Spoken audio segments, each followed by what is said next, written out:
Salut, c'est Chaman de Ludovox. Donc nous sommes toujours au Festival international des jeux à Cannes. Nous sommes en 2016 si vous regardez cette vidéo un petit peu plus tard.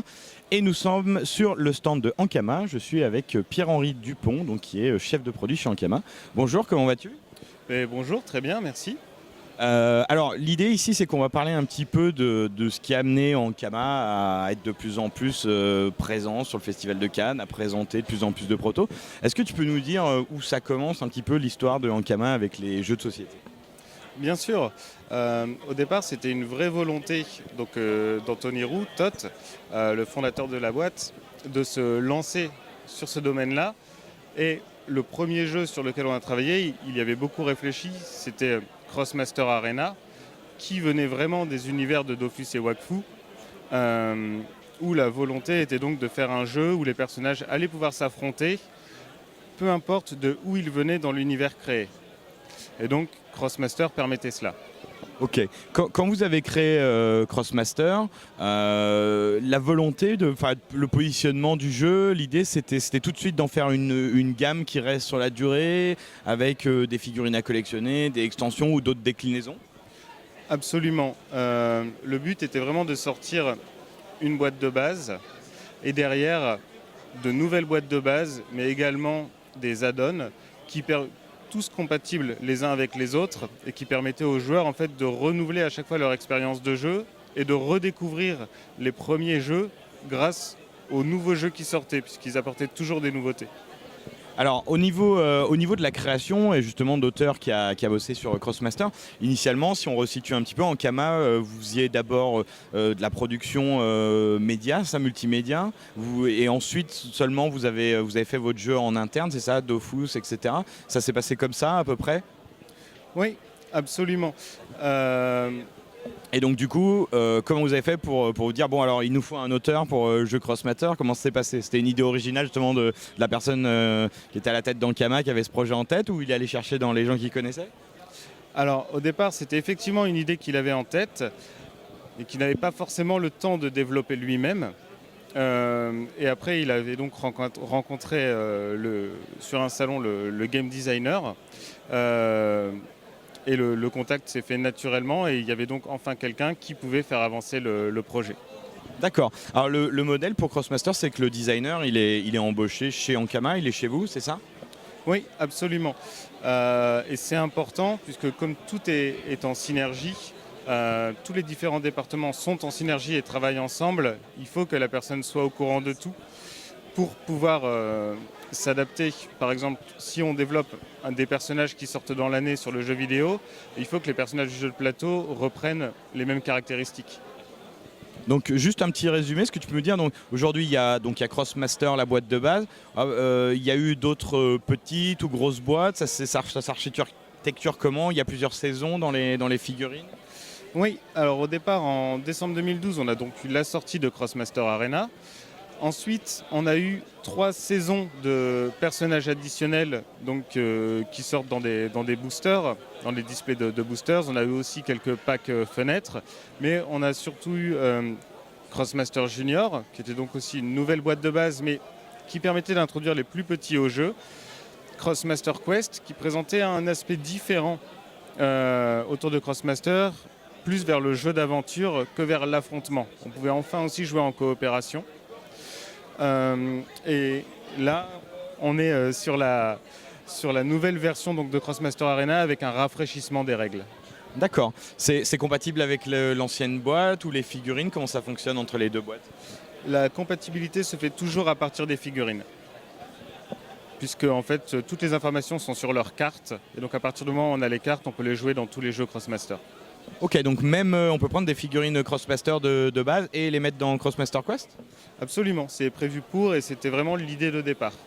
D'accord, donc ça veut dire que... Alors je vais te poser quelques petites questions sur Crossmaster Quest parce que Crossmaster Quest c'est sorti il n'y a pas très très longtemps.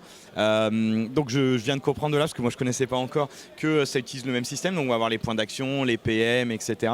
Qu'est-ce que tu peux nous dire d'autre par rapport déjà les infos de base, c'est-à-dire nombre de joueurs, durée, âge minimal. Peut-être nous donner une petite idée, est-ce que ça fonctionne par scénar, par campagne ou autre ? Alors effectivement, ça fonctionne par scénario. Donc c'est de 2 à 7 joueurs. Ça fonctionne par scénario. Après, on peut également avoir des scénarios personnalisés. C'est ça qu'on voulait, que les joueurs puissent aussi développer leur propre expérience de jeu. Donc ça reprend effectivement les points d'action, points de mouvement, points de vie que l'on connaît sur Crossmaster et chez Ankama en général. Et dans le jeu, contrairement à Crossmaster Arena où on est vraiment sur l'affrontement, là on va pouvoir plus évoluer dans un monde qui va aussi plus ressembler aux jeux vidéo. Dofus par exemple, où on va pouvoir entrer dans des donjons, combattre des monstres, crafter des items, aller récolter du bois pour aussi faire des objets, voilà, des ressources. Et on se construit son personnage, on peut s'équiper, il y a un marché d'échange. C'est vraiment un jeu qu'on a voulu riche et où le joueur pouvait le jouer comme il le voulait.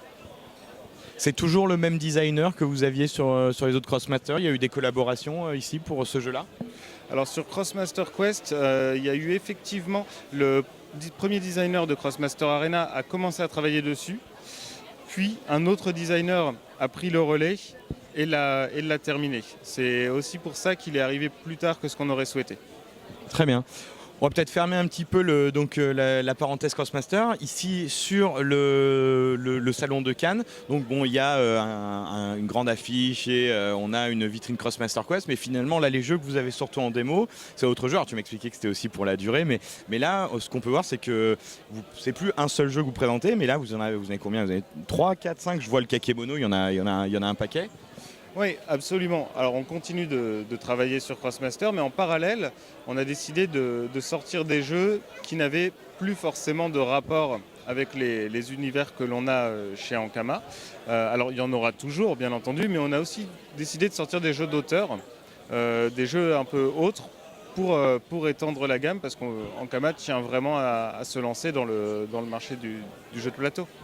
D'accord, donc du coup, voilà, des auteurs externes. Ces auteurs, vous les avez rencontrés comment à des festivals comme ça? Ou alors vous avez regardé un petit peu ce qui se faisait, vous avez dit ça, on aime bien. Les jeux sont venus à partir de présentations de protos d'auteurs ou c'est des commandes? Oui, alors ce sont à chaque fois des présentations de prototypes où on a donc différents game designers en interne qui non seulement développent et travaillent sur les jeux que l'on veut développer et qui peuvent venir d'idées internes à la société, mais également qui vont faire des salons, qui vont rencontrer d'autres auteurs, voir des jeux intéressants, voir si ça peut correspondre avec Ankama et derrière nous les présenter pour qu'on puisse aussi voir si effectivement il y a des choses intéressantes qui peuvent venir de l'extérieur. D'accord, mais c'est vrai que du coup c'est radicalement différent puisque du coup là vous êtes vraiment dans l'éditeur classique tel qu'on le conçoit, à pouvoir aller regarder ce qui se passe un petit peu autour comme création. Vous avez des gens qui tournent au off là par exemple au Festival de Cannes? Oui, absolument. Tous les jours, on a 2-3 personnes qui tournent au off pour regarder un peu ce qui se développe. D'accord. Les choix des jeux que vous avez faits, ça s'est fait sur quels critères? Vous aviez une idée d'où vous vouliez aller en avance ou ça s'est fait un peu en se disant ah ça peut, comme tu le disais un petit peu avant, ça peut coller avec le mode de fonctionnement dans le cadre? Exactement. C'est surtout la seconde option.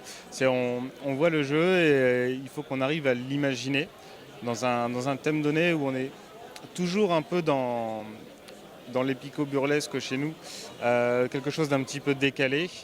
Et effectivement, on essaie de respecter cet aspect-là auquel on tient vraiment. Et après, si le jeu fonctionne et tourne bien, il a toutes ses chances. Ouais. Ok, alors on va faire des petites vidéos séparées pour présenter un petit peu ces jeux. Est-ce que je peux juste nous dire un petit peu, nous lister les jeux et nous dire qu'est-ce que vous avez en tête pour des dates de sortie et des arrivées, si tu les sais déjà d'avance? Oui, alors du coup je vais être un petit peu vague généralement. On a tout d'abord Kings, qui est donc un jeu d'Antonin Bocara, qui arrive en avril, ici, qu'on présente sur le salon, évidemment. On a derrière le 75 Gnome Street, qui est un jeu qui va arriver au début de l'été. On a Gang Rush Détroit, qui va arriver un peu plus tard dans l'été. Et on a derrière ça Cross Maga, qui là, pour le coup, est lié à l'univers du Crossmose, qui est encore en fin de développement. On table sur une sortie cet hiver, si tout va bien. On a également Monster Slaughter, qui lui devrait également arriver cet hiver. Ça fait un gros programme de jeux pour cette année. Du coup, vous allez penser que ça va être chaque année avec ce rythme-là de sortie à peu près? C'est ce qu'on aimerait. C'est ce qu'on souhaiterait, sortir une dizaine de jeux chaque année, tout en continuant à développer les jeux qu'on a commencé à développer et qui le demandent, comme Crossmaster. Bah écoute, merci pour toutes ces informations. Et puis écoute, je sais pas si tu veux rajouter quelque chose sur peut-être sur la manière dont se passe le salon pour vous, sur la présentation des jeux. Pour l'instant, ça se passe très bien.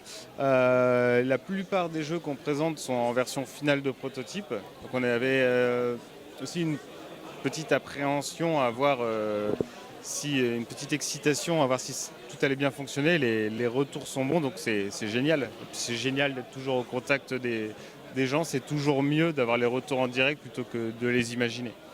Ok, bah écoute, merci à toi d'avoir présenté un petit peu Ankama, quelque part sa ligne éditoriale et puis ce qui va venir. On est content de voir quelqu'un comme Ankama avec cette identité graphique aussi et d'univers forte débarquer dans le monde des jeux de société de manière plus active. Donc on vous souhaite bonne continuation, on espère vous revoir bientôt dans les boutiques. Allez, pour ceux qui nous regardent, à bientôt sur Ludovox.